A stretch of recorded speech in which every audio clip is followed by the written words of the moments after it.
Howdy Banger fans, Blaine Smith welcoming you back to Overkill Reviews, Banger's weekly metal review show. As always, housekeeping at the start, we've got a Patreon campaign. If you like what we can do for you, we can do some things for you if you throw us some cash.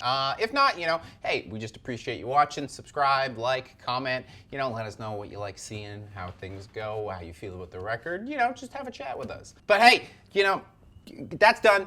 Now let's get on to some music, right? We've got some black metalers, a staple of the scene, returning after a long layoff.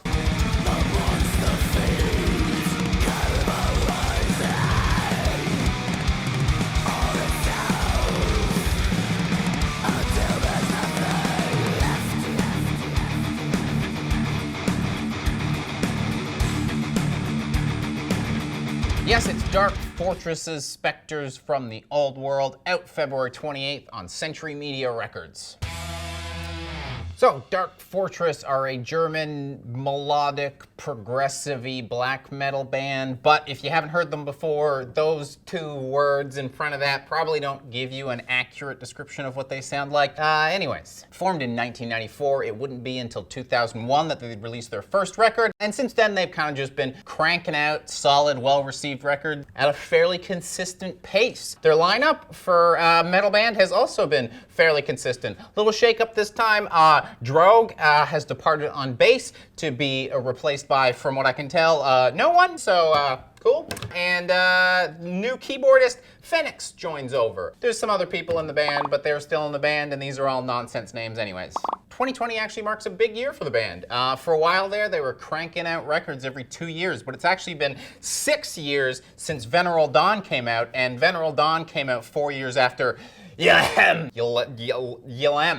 A sound out of your throat. And they also have American tour dates for the first time in possibly ever. I don't know if they've ever toured America before. Is it because they've been sitting on a beast of an album for 6 years, or is it because they're about to pull a Def Leppard on us and release some California cock rock to appeal to the mainstream? Let's take a look at the review and find out. So when I get handed a major label black metal release with the melodic or progressive or both tags on the cover, I tend to have a certain feelings. It's mellow, but not smooth. Kind of shitty.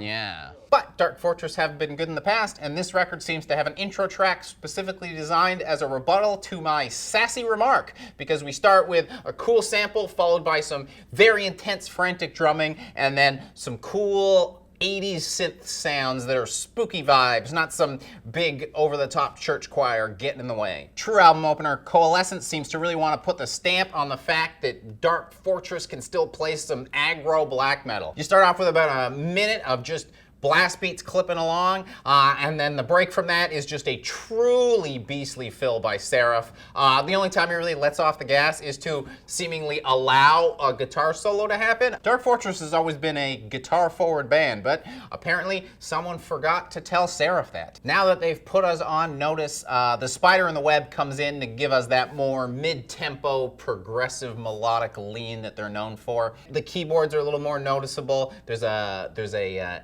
ethereal vibe in the middle with some kind of spoken word segment. I'm always going to be bummed when someone whispers, "I am the spider," as opposed to, I don't know, goblining, "I am the spider." But pretty much the way I operate is as long as I get murder before and after, I'll read a Sansa chapter here and there. Yeah, and that's basically what the album does. It kind of alternates back and forth between a more aggressive black metal track in a more traditional vein, and then experiments with a more progressive kind of guy after that. And then the tracks slowly all get more progressive, but it's as the album goes along.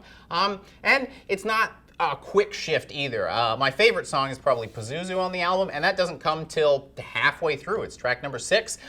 It's definitely a kind of very aggressive, in-your-face, older style black metal track, and it has a bit of that German extreme metal swagger that makes German thrash best thrash thrown in there too. So that's, gonna get me excited. And if you can get me to the middle of the record and then give me something like that, I'm probably on board for where you're taking me. It also doesn't hurt that when they do get on the artier side, it's also generally to show off some real chops. I'm sad when Pazuzu ends, but when the, more lighter, Issa comes on next. It doesn't hurt that there's a 30-second solo, which then takes a break and gives way to a full minute solo. Both Asvarger and V. Centura can really write some compelling and listenable wankery.